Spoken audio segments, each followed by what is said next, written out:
Hi everybody, Ollie here, aka Secret Nimbus, here with another episode of Magic Duels Origins. So for today's episode, it's going to be the last gameplay video of the Boros Aura's aggressive deck. So this is a pretty good opening hand. We've got the Goblin Glory Chaser to start off with, into turn 2 Majoring Bully, into turn 3 Aurora's Champion, into turn 4 Inferno Fist and Nimbus Wings, which is pretty sweet. So we're curving up very nicely here at the moment. We've even got the 2 white mana for cards such as Paladin of the White Order and Sky Hunter Skirmisher. So we're in a pretty good situation here. We've got a nice hand. We're curving up pretty well. So we're playing Golgari at the moment. So I'm expecting to either see an elf, or we're looking at maybe control if he's playing the Gatecreeper Vines.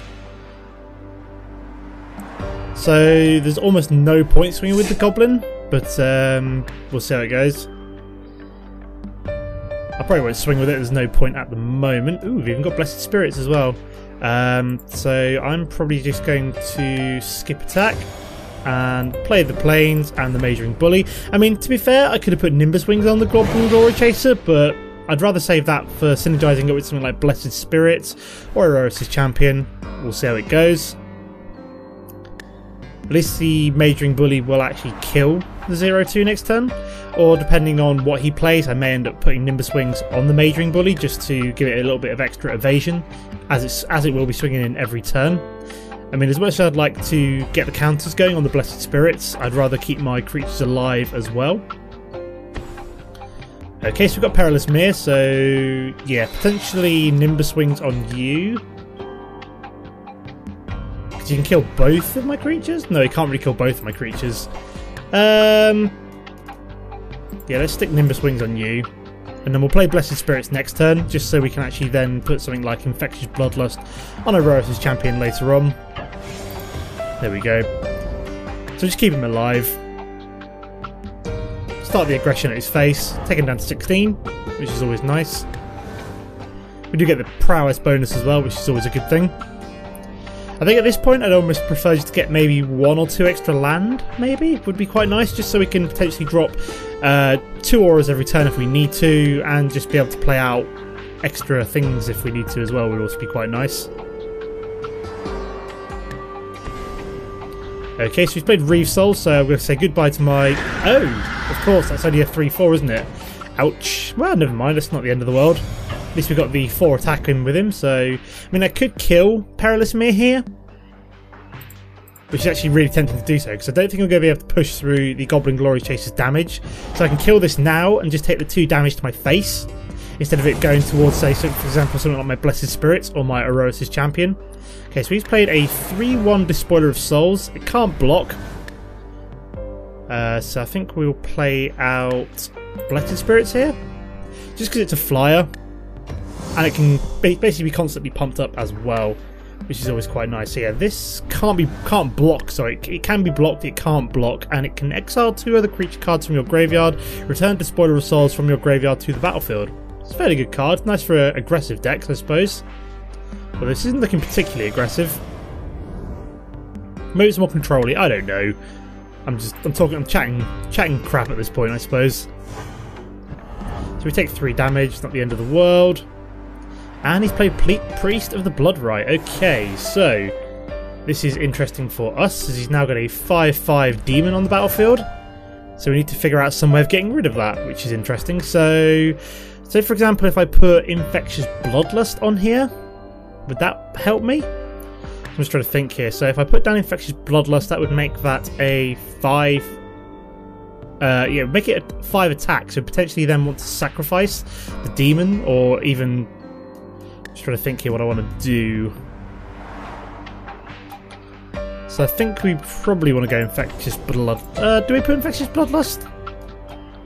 Or Inferno Fist? No, I'm going to go for Infectious Bloodlust, mostly because I can then bring it back if he does then decide to sacrifice his demon to stop this swinging at his face. Like so.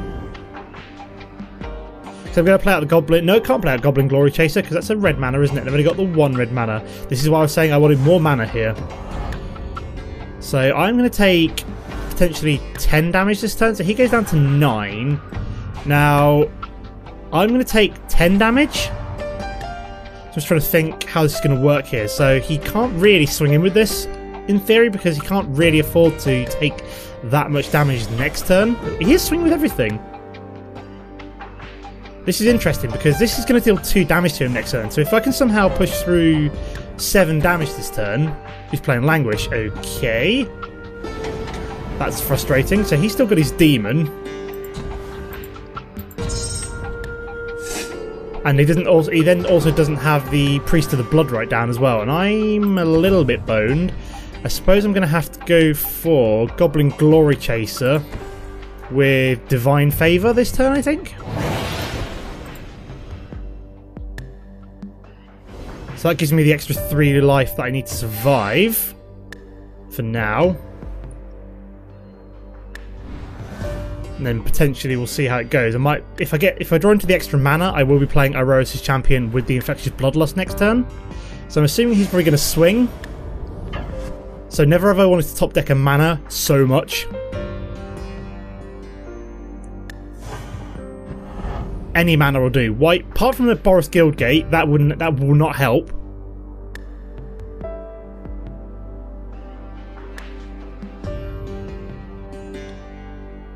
So in hindsight, maybe I should have kept back the Blessed Spirits instead of swinging in, but... So he's played Nissa, okay.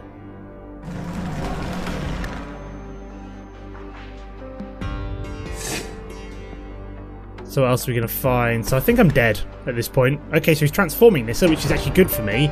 So if I do find that mana, he's now dead. Come on, I've never wanted mana so much. I need to top deck a mana of any colour. No, I need to top deck a red mana, sorry. It needs to be a red mana, sorry. I've completely praying to the wrong god. So he's managed to find himself a... I don't think that's going to be enough if he plays Fleshbag Marauder. I think I'm now dead.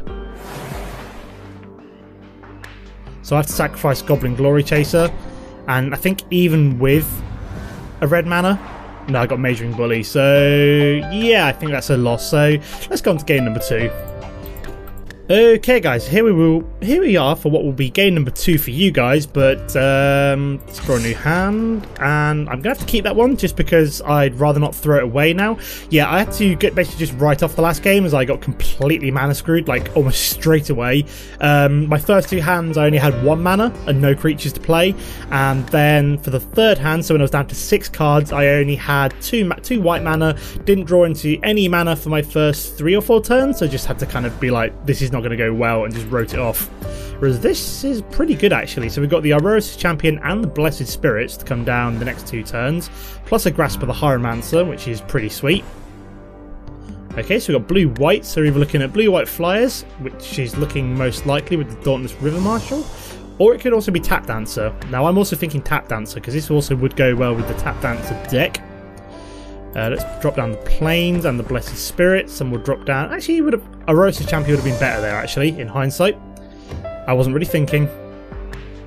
This can attack, but this can also block as well, the 3-2. So that was my own fault. Okay, so we've got Kinsblade Skirmisher, so that's going to go up to a 4-3. So, yeah, Arosis Champion wouldn't have helped there regardless. So we're just going to have to skip attack. Or skip blocking even, what am I on about? Take the 4 damage for now. That does go down to a 3-2 now, which is good for us. So let's also drop the Clifftop Retreat and the Arosis Champion. And then next turn we can start dropping down auras and being aggressive ourselves, being the aggressor rather than the defender. Yeah, let's swing. Why the hell not? We'll get within 2 health of him. Should be fine.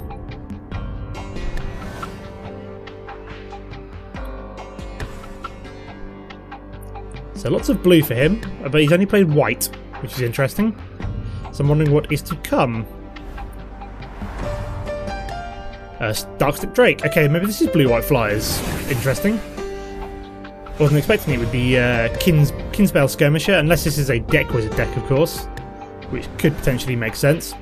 Okay, so I think we shall drop the Plains, and do I put Grasp of the Hieromancer on one of these?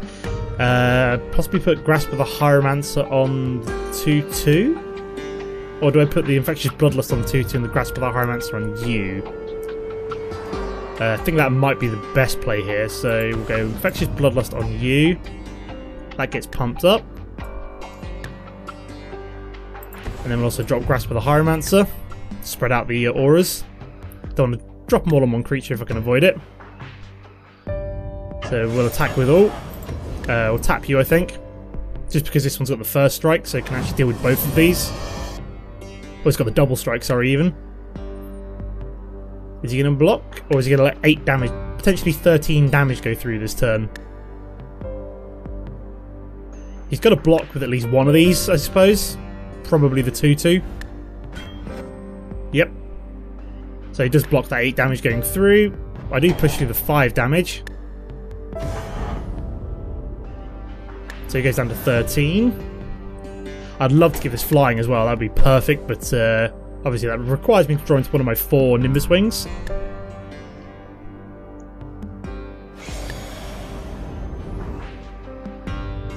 Is he going to swing? Or is he going to keep open blockers?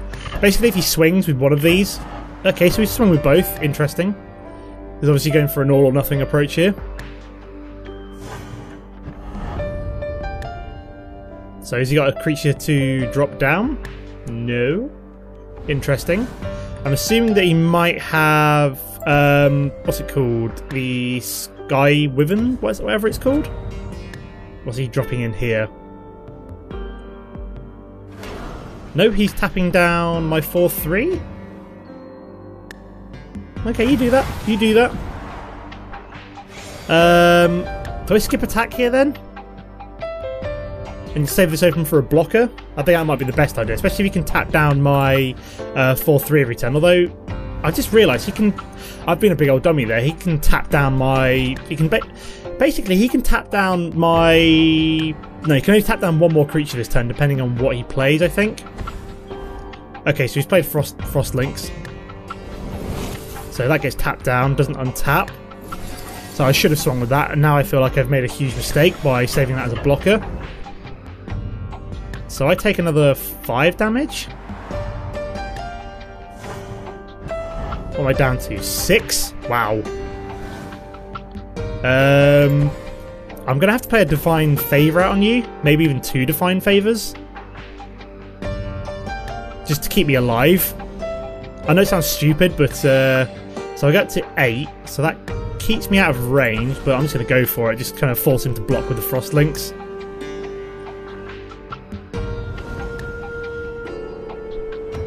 That puts me right back up to 11.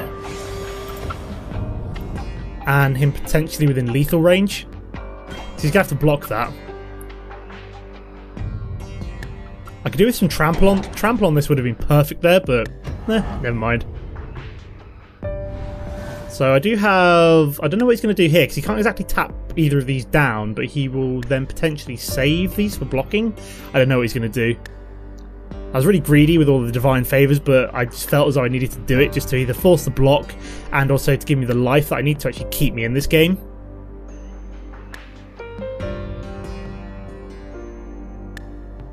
So I'm guessing he's going to attack with both of these. Yep, okay, he's done that. Because he can tap one of these down. So I go down to 7. Don't know what else he's got though.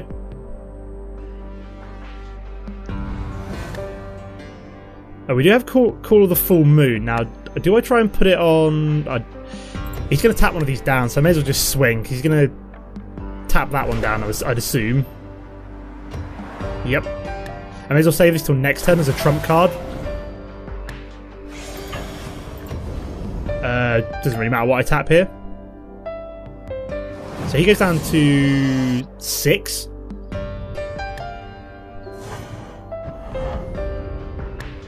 Okay, so we're okay at the moment.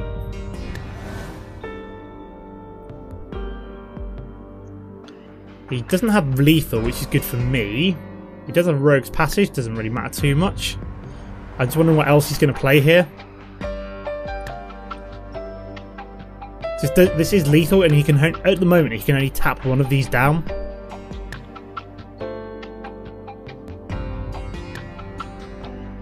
Just wondering what he's got. So he does need to keep open 4 mana for the Dauntless River Marshal, but then that doesn't really leave him a lot else open, so I think I might be okay here for the win. I'm just obviously waiting for this guy to decide what he wants to do. I think he's just trying to do the same maths as me. Because even if he were to like bounce one of these, he'd have to have like at least 2 disperses to really piss in my cornflakes. But I don't think he's got that, because if it's Tap Dancer, then he's more likely to tap than he is to... So he's swinging with the 3-2.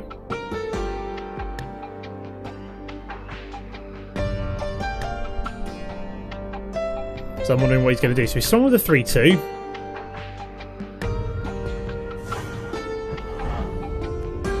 Okay, so whichever one he decides to tap down here. So I either put Call of the Full Moon on one of these. What have we got? We got Elite Vanguard as well.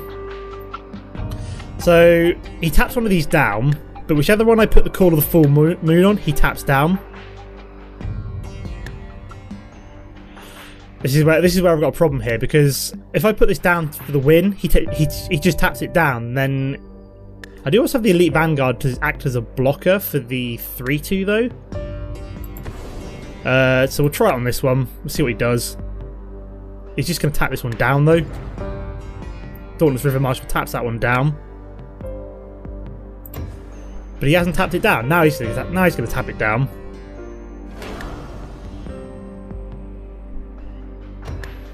Okay. And then we swing with the other one. Yeah, I had to force the tap down there on a specific one. So that one gets destroyed. But he does get to draw a card, doesn't he? Okay, fair enough. And then we'll play out the Elite Vanguard, which we can then use to block the 3-2. Although we can just tap that one down to Call of the Full Moon drops off. Okay, that's fine. So I'm nervous here. I don't know what he's got. Because if he plays out any kind of spell which will pump this up, I think he then leaves open the fact that he can't then tap it down. So I've got that going for me, I think. I'm trying to think of what blue-white spells might be able to pump it up. But I don't think there's any that will pump it up considerably, even like an aura, which will then leave open enough mana for him to tap me down. I don't know. I don't know what he's got. That's the problem.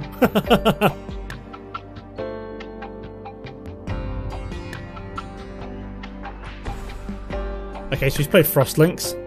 So he taps that down, I think. So I think he taps that down, but then...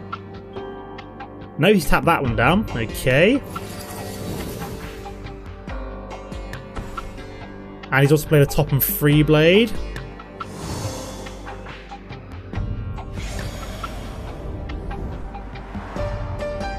So I can't swing with this next turn. Unless I get Nimbus Wings. No, I've not got the Nimbus Wings. Okay, so he... Oh no, that has to block. Okay, I'm dead. I am so dead. Well, actually, he has to block at least one of these, so I'm not dead yet.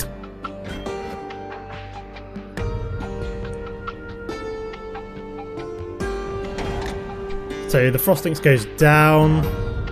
I save that just to psych him out. So I'm not dead yet, but I could be dead soon. I still have the evasive creature. This is tense. I want to win this, but it's like a tactical battle. Who's going to blink first? I've got the better creatures, but he's got the better kind of control. So yeah, he's going to tap down my 2. Oh no. Okay, that's a concede. Let's go do a third game.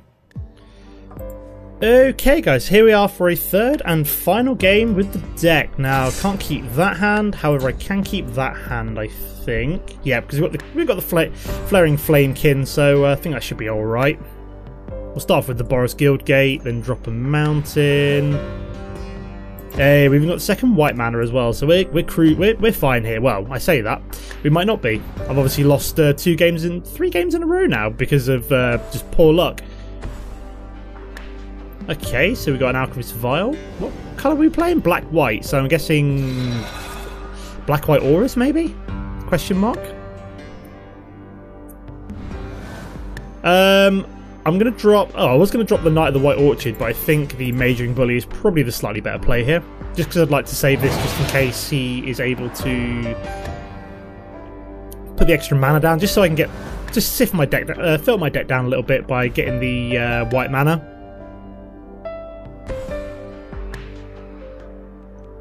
So he's Evolving Wilds. Why would you play it there? I don't know. Okay, so we've got blue, white, black. Interesting. Not entirely sure what deck this is going to be now then. I'm now mega confused.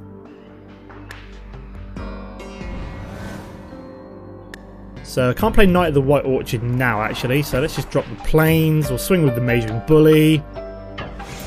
And then I think we'll drop a Sky Hunter Skirmisher, so we can get the Inferno Fist on it next turn. There we go. Might play Knight of the White Orchard next turn if I can. I think that'll work because that'll get me an extra bow, because I can still be able to play Inferno Fist and Knight of the White Orchard. Yeah, that'll be a good play. Because he'll get to more mana than me this turn, and then I drop that, get a Plains on the field, and then can also play Inferno Fist on top of the Sky Hunter. Okay, so he's played Suppression Bonds. That's fine. At least he didn't do that while I actually had my own aura on it, which kind of makes me a little bit happier, I suppose, because if he's playing some kind of like control deck, then we've got other ways of getting around this. We've got other creatures that we can play. Let's also play the Clifftop Retreat, and then I think I'll play the Flaring Flamekin at the end of my turn, and then just swing with that one. There we go, play out this one instead of playing an aura this turn then. Works for me. So just keep up the aggression. Got two auras to come down, so it's good. So he's played Artificer's Epiphany, so he's drawing cards. This isn't going to help him much, he's only got 1 mana open. 2 mana open, sorry. My bad. So what's he got for 2 black mana? Absolutely nothing, which is good for us. Very nice. So I think we'll drop down a Call of the Full Moon this turn. That'll get prowessed. I won't play anything else this turn. I would rather save it. What's he doing? Nope. He's just being a troll. Now what's he doing? Alchemist Vial. Okay, so he's stopping that one from swinging. That's fine by me. You do that. So we swing for 5. That could obviously have swung for almost lethal, I think. What's he down to? He's down to 11. 1, 2. No, I couldn't have quite gotten lethal there, but it would have been pretty close. Considering I also had the Inferno Fist, that would have been pretty devastating for that guy. He doesn't have that option again, so he's either got to kill the Flaring Flamekin or just cry into his Unholy Hunger. So yeah, he can destroy target creature, which is fine by me. Because how much damage can I do this turn? Let me try and add this up. So 4, 7, 9, 10, 11. Yeah, we've got lethal. Sucks to be you, mate. This is why I want to keep these back. So we draw Call of the Full Moon, which gets prowess this. We then Inferno Fist. That would have been totally ridiculous if I accidentally Flame Fisted the wrong creature there, but and then that's lethal, so perfect damage. Perfect. Awesome. Like to see that. Sorry, mate, but we wanted to finish off for the win, which we did, so there we go. Fantastic. Okay, that brings us up to 260 gold. So we go back up to rank 21. Okay, let's open up a pack to finish off the episode. So just the one, which only leaves us 2 boosters left to open. So we're almost there now. Then I can start saving up for Battle for Zendikar. Okay, so we've got Void Mage, Rapid Bloodsucker, Might the Masses, my second Dwynen. I can go into my elf deck, very nice. A Foundry of the Consoles. Okay, so we just need 300 gold to finish off the collection, which should be ready by the start of the next episode. I may just unlock it off camera, as we've only got like 12 cards left to unlock, mostly because of what I want to do is put together a Sakdos deck. So I think I'm still missing, if I go to my collection, I think I'm still missing, what's it called? couple of the like steel cards. If we go to Acts of Treason, that's the one. Yeah, I'm still missing 2 Acts of Treason, so I'd like to open them up before starting. I'm still missing a Shambling Ghoul, of all things. Anything else we're missing? Let's have a quick look. So if there's anything interesting that I'm going to be opening up in my last couple of packs. I'm missing a Veteran Sidearm. And that's about it, really. Can't really see that much else. So yeah, I'm almost there, which is cool. Okay, so I'm going to leave the episode, and also Nantuko Husk, which is quite a key part of the Sacto. So yeah, I'm missing them as well. What was that? I'm missing... Oh, the Despoiler of Souls. Okay, so I will leave the episode here for now. As always, guys, don't forget to comment and like if you enjoyed the episode, and I'll see you next time. Goodbye.